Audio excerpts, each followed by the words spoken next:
Дорогие друзья, программа «Большой эфир», я ее ведущий Алексей Давыдов. Сегодня мы обсудим вопрос перевода расчета поставок энергоносителей российских на нашу национальную валюту. И вообще все вопросы, связанные как раз именно с этой сферой. Наш собеседник, главный редактор портала geoenergetica.ru Борис Марцинкевич. Борис, здравствуйте. Здравствуйте, только geoenergetica.info. Извините, понял. Борис, ну вот смотрите, с 1 апреля действует новая схема расчета за российские энергоресурсы. Насколько она выгодна и в чем выгода для России?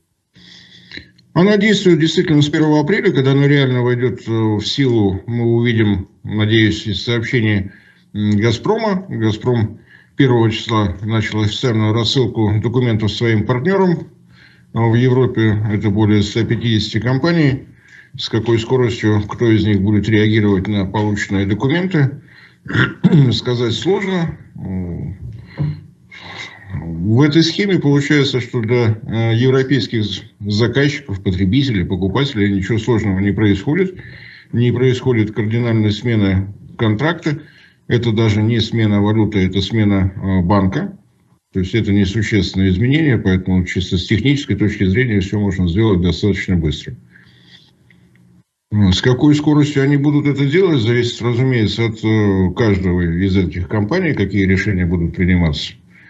Я надеюсь, что теперь становится достаточно очевидно, что все бесконечные тексты европейских политиков о том, что они согласны, не согласны, ни за что и никогда, теперь окончательно становится понятно всем, что они никакого отношения к делу не имеют. Все решения принимают отнюдь не те, кто много говорит, а тот, кто делает. Делают европейские энергетические компании. Они все частные. Единственная энергетическая компания в Европе, которая имеет в составе акционеров собственное правительство, это польская ПГНиГ. Ну, и с этой компанией в ближайшее время будет решен вопрос о ее приватизации. Так что заявления еврокомиссаров, G7, коллективного Шольца и прочего можно в расчет не принимать. Что это дает нам? Максимальный уровень безопасности для самого «Газпрома». Теперь деньги, которые он получает за свои поставки, не могут быть нигде блокированы. «Газпромбанк» получает абсолютную защиту, потому что блокировка его счетов означает и блокировку средств всех поставщиков, всех потребителей, которые откроют в нем счета со всеми отсюда вытекающими. Это такой первый, самый понятный уровень того, что происходит. Второй момент. Деньги в виде евро или долларов, которые будут поступать, будут находиться в распоряжении нашего Центрального банка. И это возможность значительно повысить устойчивость рубля, что мы, собственно говоря, и видели с учетом того, что на московскую международную валютную биржу будут регулярно выходить новые и новые покупатели рублей. Курс очевидным образом вернется на февральский уровень, если не выше того. Ну, вот пока так. Пока так. Напомню, что указ номер 172 касается ровно одной российской компании. В тексте указа есть ссылка на эксклюзивного экспортера трубопроводного газа. У нас по закону 2006 года новая редакция. Предыдущий закон был в 93-м, в 2006-м подтвердили, что единственный поставщик трубопроводного газа на экспорт у нас «Газпром». Вот вы знаете, некоторые наши граждане, они мыслят вот такими довольно интересными категориями по принципу «кто кого прогнул». И вот некоторые эксперты утверждают, что на самом деле все осталось так, как и было, и что вот это вот дополнительный участник сделки в виде «Газпромбанка» это просто для замыливания глаз, а на самом деле те продолжают платить в евро, ну и в таком духе и так далее и тому подобное. Вот можно прокомментировать для таких вот людей, которые мыслят именно таким образом, объяснить им, что же все-таки на самом деле будет происходить? Ну, давайте еще раз. До этого «Газпром» получал платежи за поставки в самые разные банки, и с учетом того, что происходит на Западе, во всех этих банках был риск того, что они будут блокированы в любой момент. Сейчас этот риск снят. Блокировать «Газпромбанк» невозможно, потому что там будут находиться как средства в евро, так и средства в рублях западных компаний. То есть, если будет попытка блокировать, то блокируется все сразу. Борис, вот у меня вопрос такого порядка. Многие наши граждане судят предельно простыми категориями. Кто же кого прогнул и кто же кого победил. Можно вот приблизительно так же достаточно просто ответить по поводу того, кто же в данном случае вот при такой схеме расчета за энергоресурсы оказывается победителем? Здесь нет проигравших. Давайте еще раз. По старой схеме «Газпром» получал расчет, получал средства в евро или в долларах, смотря как был подписан договор, на счета в иностранных банках, в европейских банках, где счета могли быть блокированы в любой момент. По новым правилам блокировать счета средства на корреспондентском счету «Газпромбанка» уже невозможно, потому что это означает одновременную блокировку денег всех европейских покупателей российского газа. На такой режим работа даже обезумевший Евросоюз не пойдет. Значит, мы получаем максимально безопасный способ продажи газа с максимально безопасным способом получения денег.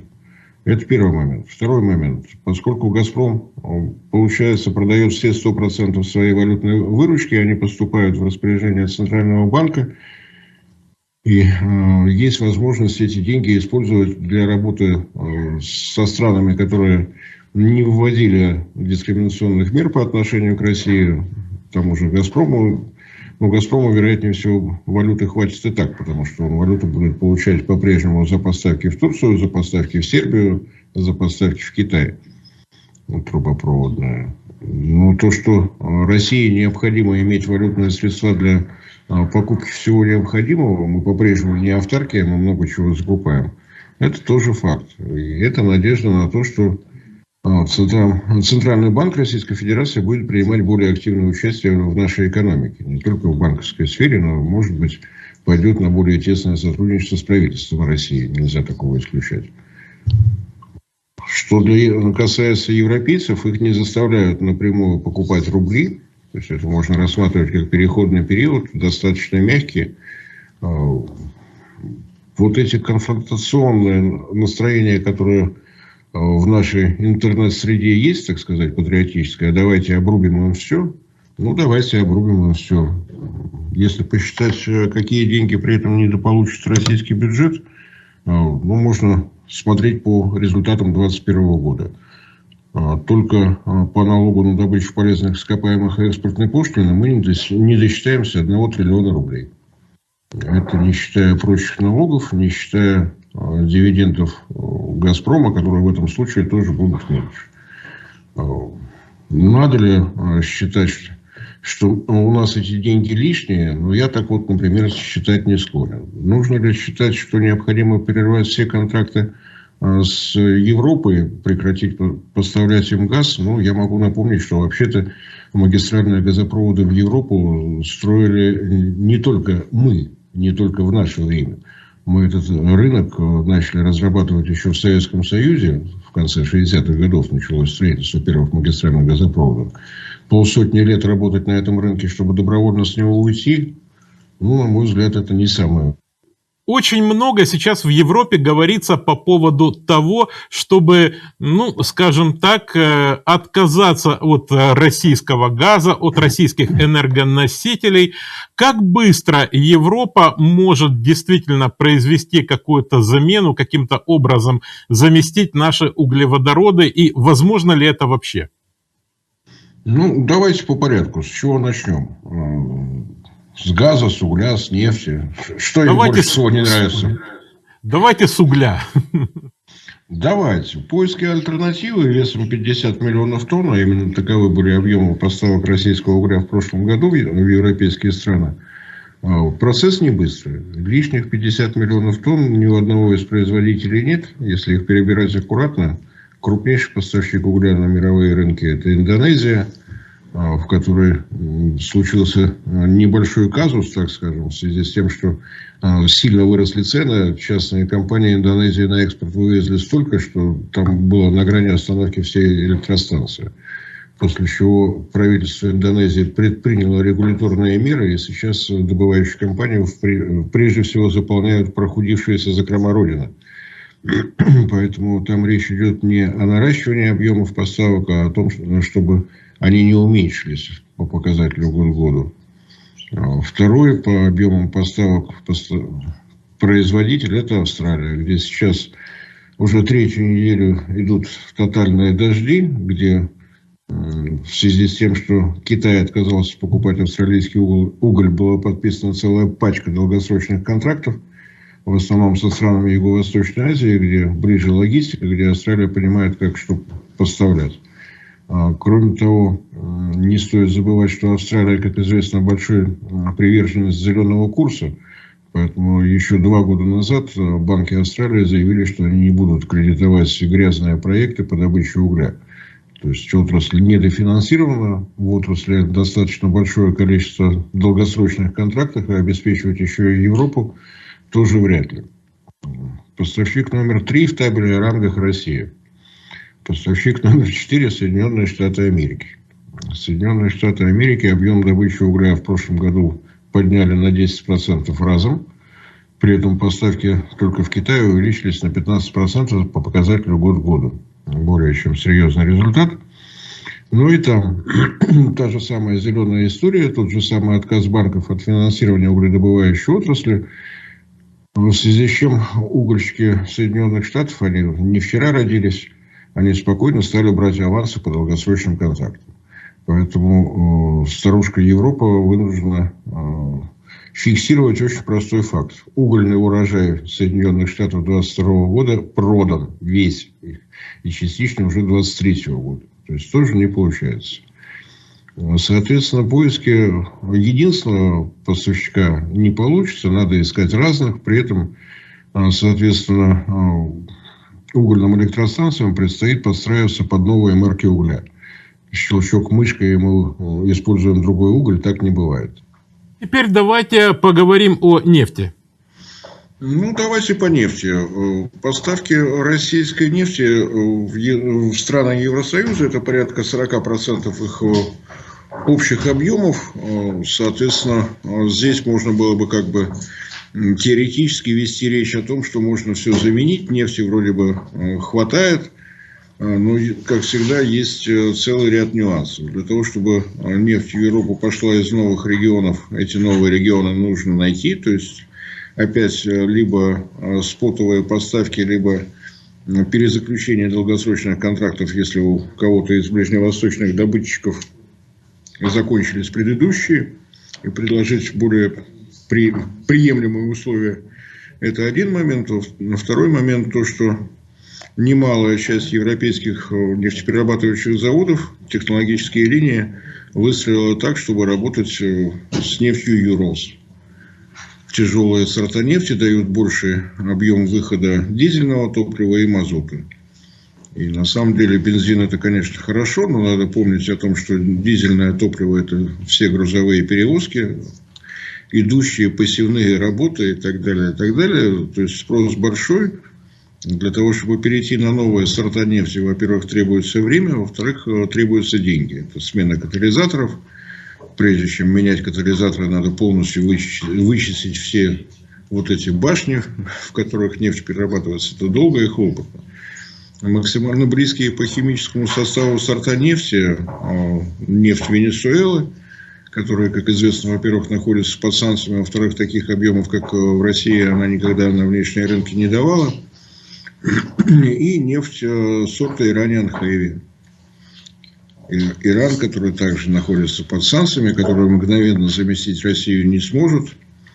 Если российские поставки порядка 3,5 миллионов баррелей в сутки, то даже в те моменты, когда Иран каким-то образом оказывался не под санкциями, он поставлял не более 2,2. То есть на то, чтобы выйти на такие объемы, ему потребуется несколько лет, при условии, что, во-первых, Соединенные Штаты вернутся сделку по иранской ядерной программе, снимет все соответствующие дискриминационные меры и так далее. То есть это тоже процесс.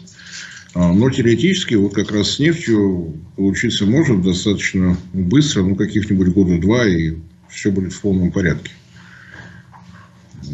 Я думаю, что в связи с этим в гостях у Сергея Лаврова регулярно стали появляться его коллеги из таких стран, как Объединенные Арабские Эмираты, Иран, Бахрейн и так далее, и так далее. То есть нефтедобывающие страны понимают, как это должно выглядеть. Это перестройка всей логистики евроазиатской, так скажем. То есть если ближневосточная нефть приходит в Европу, значит, Россия должна прийти в Юго-Восточную Азию. Такой обмен займет немало времени. Это... Меня слышно? Да. Это требует плотной работы с компаниями-судовладельцами, это требует смены работы нефтеналивных портов и так далее, и так далее. Ну, процесс такой года два при максимально плотной работе. Его Величество газ? С газом все до предела просто. Я уже неоднократно на самых разных сайтах эту статистику приводил. Теоретически максимальный дополнительный объем сжиженного природного газа, который Европа может с моря получить, в этом году порядка 25 миллиардов кубометров. Но это в том случае, если бы вот этот режим работы начался с 1 января. Поскольку один квартал уже прошел, ну, давайте отнимем четверть от этого.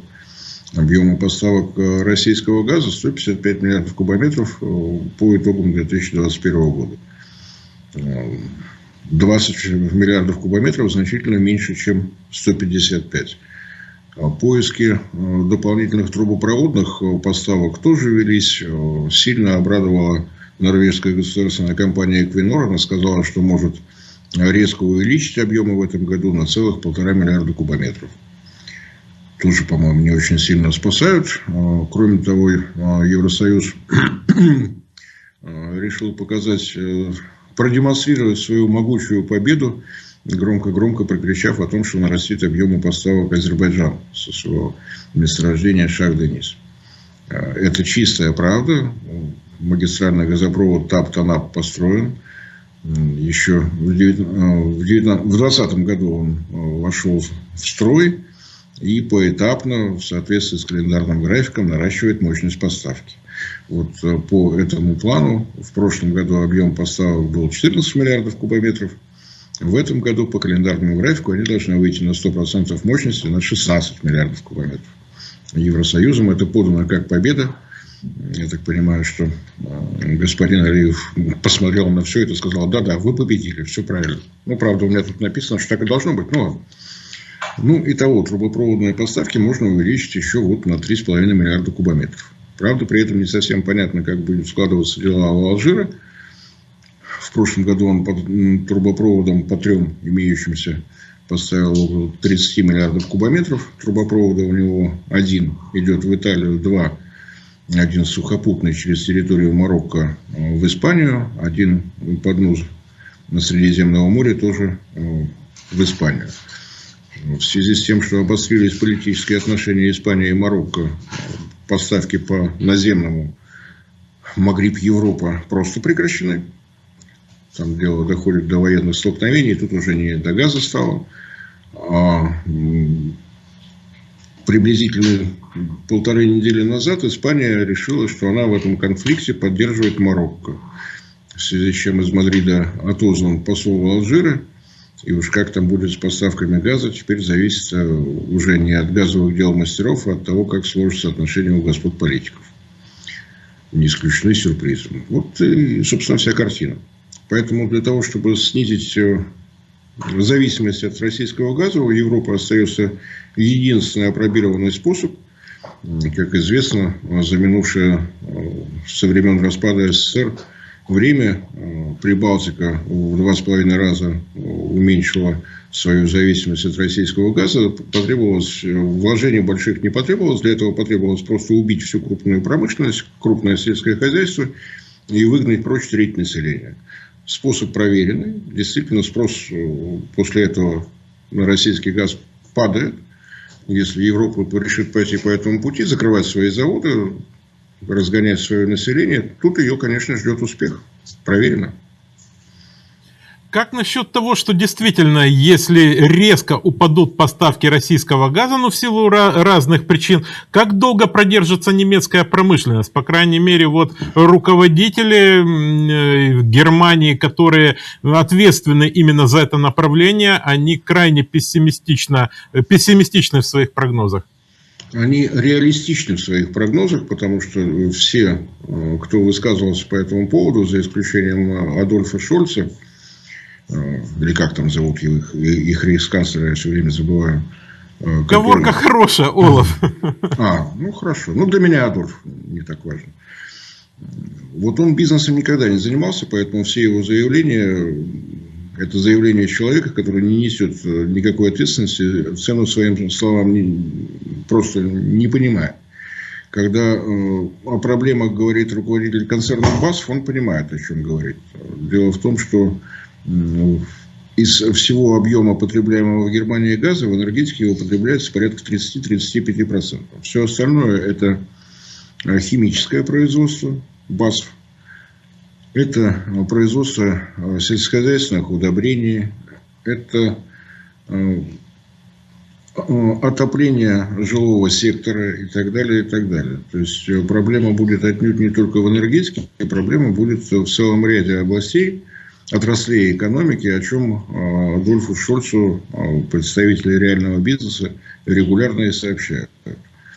Есть открытое письмо целого ряда европейских ассоциаций, производителей цементной отрасли, стекольной отрасли, химической отрасли. Там 11 подписей стоит, которые говорят о том, что при прекращении поставок они тоже прекращаются. Прекращение работы заводов химической промышленности – это срыв логистики, разрыв производственных цепочек еще для целого ряда отраслей.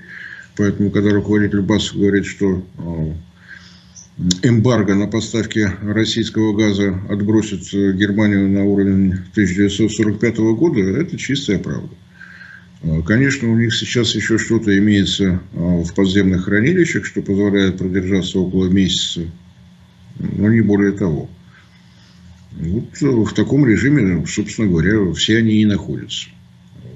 При этом я бы предложил не злорадствовать по поводу Европы, потому что на самом деле это не первая война Соединенных Штатов против Европейского Союза. Далеко не очевидно, что опаснее быть врагом Соединенных Штатов или другом Соединенных Штатов. Напомню, что после нефтяного кризиса 70-х годов так случилось, что Федеративная Республика Германия руководили не политики, а государственные деятели. И тогда ОПЕК с поставками нефти считался ненадежным поставщиком, а руководители Германии нашли поставщика более надежного. Союз Советских Социалистических Республик. Были подписаны контракты, которые мы знаем как газ в обмен на трубы. Мы в Советском Союзе тогда не умели производить трубы диаметром 1420 миллиметров, 142 сантиметра. Германская промышленность производила трубы, помогала нам работать с ними, компрессорные станции монтировать и так далее, и так далее. Мы в обмен давали газ. Никакие призывы США прекратить эту сделку к результатам не привели. После 1979 года, после ввода ограниченного контингента советских войск в Демократическую Республику Афганистан, Рональд Рейган призывал к эмбарго, к чему угодно еще, на что ему в Германии сказали: Афганистан Афганистаном, а газ на трубы мы закончим. Тогда у них атака Соединенных Штатов не удалась. Почему атака? Потому что рост стоимости природного газа, рост стоимости сырья для химической промышленности, рост стоимости сырья для энергетики – это повышение себестоимости всех производимых в Европе услуг и, соответственно, понижение конкурентоспособности на внешних рынках. Соединенные Штаты уступать пальму первенства не собираются. Для того, чтобы бегун победил на дистанции, есть два способа. Либо хорошо бегать, либо переломать ноги всем, кто бежит с тобой в одном забеге. Соединенные Штаты используют способ номер 2. Сейчас они аккуратно ломают ноги Европейскому Союзу, для России это не самая большая радость. Я повторюсь, мы этот рынок выращивали 50 лет. И сейчас допустить, чтобы этот рынок был убит, ну, на мой взгляд, не по-хозяйски это как-то. Нехорошо вот так. Вот такое рассуждение. Большое вам спасибо за интересную беседу. Я благодарю за то, что вышли с нами на прямую связь. Ну и до следующей встречи на телеканале Ньюсфронт. Спасибо, всего доброго.